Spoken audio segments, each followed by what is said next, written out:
portrayed, the Buddha was now shown in human form, creating a strong likeness between the worshipper and the Buddha himself. Perhaps blasphemous at the time, this would soon be considered the norm.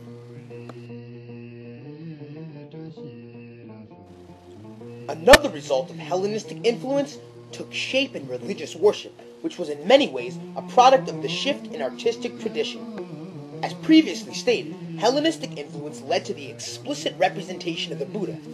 This was a departure from customary worship, which had previously been an extremely personal endeavor. Rather than worshipping a set of intangible ideas, it now appeared as though Afghanis would pray before a concrete image. Regardless of intent, this now appeared to be the idolization of one single figure as a supreme god. This is not to say that Buddhism now adopted a tradition of idolatry, yet it would be reasonable for one to highlight these tendencies. Still, the manner in which Greco-Buddhist artists in Afghanistan depicted the Buddha holds far more religious significance. The Buddha was most often portrayed as tranquil and compassionate in his human form, which may indicate an attempt to encourage worshippers to accept the four sublime states of Buddhism: loving kindness, metta; compassion, karuna; blissful joy, mudita; and equanimity, upekkha, the four sublime states of Buddhism, all of which Greco-Buddhist illustrations of the Buddha would portray. Such depictions would give worshippers an opportunity to relate directly with the religion's most prominent figure on a personal level, also providing the means to identify similar traits, perhaps connecting them to the Buddha. Hellenistic influence had also inspired an idealistic realism, which was apparent in their depiction of the Buddha. The Buddha was not necessarily depicted as a realistic representation, but rather as an idealized version of an enlightened man. It is reasonable to assume that a comforting depiction of the Buddha would be encouraging. Thus, Hellenistic influence had altered the way Buddhism reached its followers. Presented with such an ideal portrayal of an enlightened figure would offer worshippers the prospect of one day reaching this same state.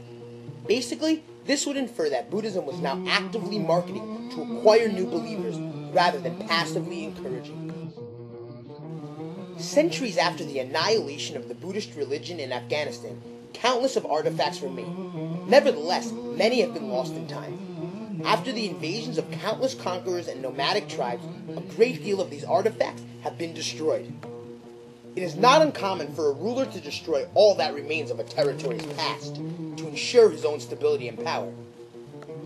During the Arab-Muslim invasion of the 7th century, a great deal of these monuments and artifacts were destroyed. Along with these invasions was a mass conversion towards Islam, a major faction in the destruction of Buddhist artifacts. Islamic conquerors sought an upheaval of Buddhist culture and ensured complete submission by destroying the majority of religious artifacts.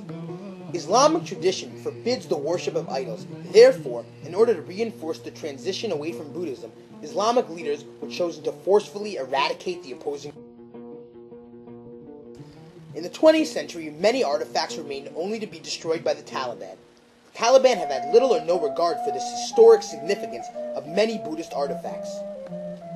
Despite numerous pleas by international groups to preserve the monuments at Bamiyan, two of the largest Buddhist statues ever built, the Taliban destroyed them in 2001. This will be remembered as an act of intolerance and ignorance, for these two monuments were almost certainly the most profound remnants of Buddhist heritage in Afghanistan.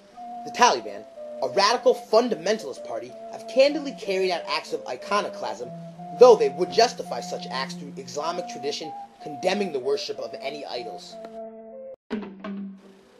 In many countries throughout the world, there is a rich cultural and religious heritage that is almost entirely forgotten. What little history remains is often mistaken by a contemporary civilization with few remnants of previous tradition. Afghanistan has a deeply rooted Buddhist tradition that is vastly overlooked, as the Taliban's radically Islamic customs now conceal what once was. Afghanistan was once a peace and an empire dominated by Buddhist tradition.